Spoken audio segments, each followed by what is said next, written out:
The number one question I get whenever I talk about Bitcoin, Web3, or any type of cryptocurrency is what is a blockchain? So today I'm going to do my best to explain what a blockchain is in the simplest terms possible. So hopefully you could at least understand the basic premise of it. Okay.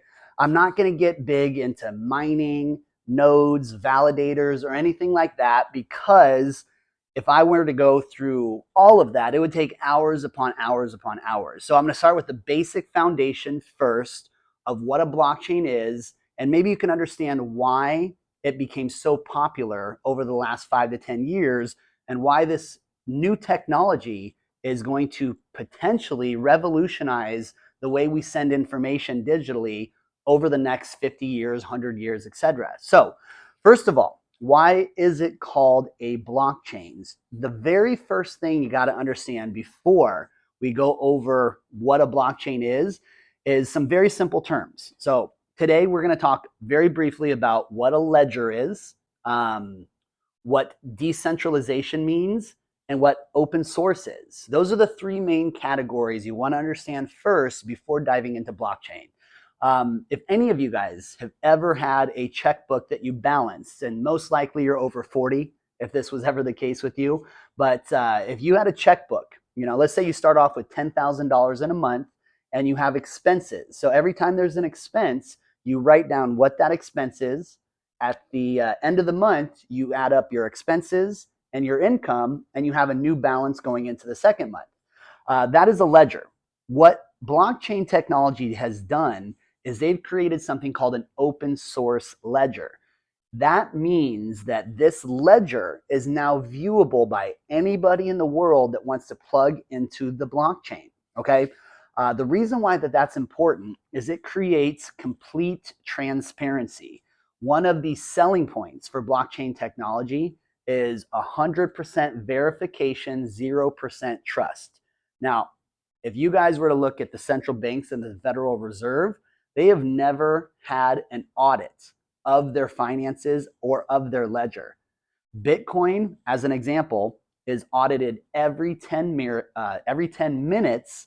It's verified by validators, by different people in the network for its authenticity. And it's also verified to make sure everything is corrected by multiple parties. Okay, so take that into consideration for later.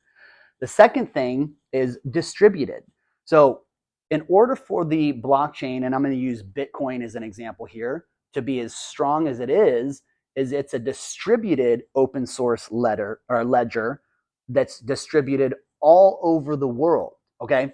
As of now, there's roughly 80,000 to maybe even more, maybe 100,000 nodes scattered all over the world that have access to this open source distributed ledger. The reason why this is important is it has then caused what's called decentralization. Now, going back to the central bank, that entity, the Federal Reserve Central Bank, is owned and it is controlled by a very small group of people. And these people essentially create monetary policy for the entire world. If they want to print more money and devalue our currency, they can like that. Okay. If they want to participate in quantitative easing and flood the market with new capital, they can do that as well. They can also limit the amount of money that they produce, and they can raise interest rates, lower interest rates, and this affects consumer spending, the cost of assets, a ton of different factors. Okay, and it could hurt a lot of Americans. So the fact that the Bitcoin blockchain, as this example, is decentralized, open source, and distributed all throughout the world, that means there is 100% transparency. It can't be controlled by a single entity, okay? Because in order for modifications to happen to the network, over 51% of the nodes need to vote in agreement on a new protocol, okay? So a lot of factors have come in that have become very appealing to a majority of people, and that's why it has grown so substantially. Another thing is a blockchain is protected by a secure hash algorithm called SHA-256. In fact, the Bitcoin blockchain is encrypted by what's called a double SHA-256. And we'll get into that at another time because, again, a lot of information we can talk about just with the security features alone. But just know the Bitcoin blockchain and a secure blockchain in general can never be hacked. It's immutable. Transactions are recorded forever and it cannot be altered. Okay, so let's just look at why it's called a blockchain. First of all, let's just say that I want to send you, the viewer who's watching this, some Bitcoin. Let's say I want to send you $1,000 of Bitcoin from my wallet to your wallet. So how does that process work? Now, just remember, when I'm sending you anything across a digital frequency, that is simply information. That information can be $1,000 in Bitcoin. It could be a note, okay? It could be, let's say a copy of a deed to my house. It can be anything that's of value, okay? So I send you $1,000 of Bitcoin. All right, what happens is while I send it to you, the validators in the Bitcoin network, they verify that I, in fact, have $1,000 to send to you, okay? So if that's the case, then they validate that the transaction can actually happen. And then once that happens, I send it to you. And it is then received into your wallet. Now, when that happens, a transaction hash is issued to yours and mine, that transaction. And it is recorded in what's called a block. So I'm going to use a couple books that I love as an example. First one, The Art of Impossible by Steven Kotler. So as I send you this transaction, it is recorded in this block, okay? And every 10 minutes, this block is filled with information, aka transactions. Once it's filled up, a miner comes in and they want to create a new block so a new block of transactions can be filled up. Okay, this is called Bitcoin mining. Now, in order for this mining to take place, this miner, let's say it's this bull right here because we're approaching a bull market soon, needs to solve an algorithm, a very complex algorithm at that. Okay, so in order to do so, this miner has to have a very powerful computer, typically called an ASIC computer. So if he solves that algorithm, then a new block is created, which can then be filled up with more transactions and more information.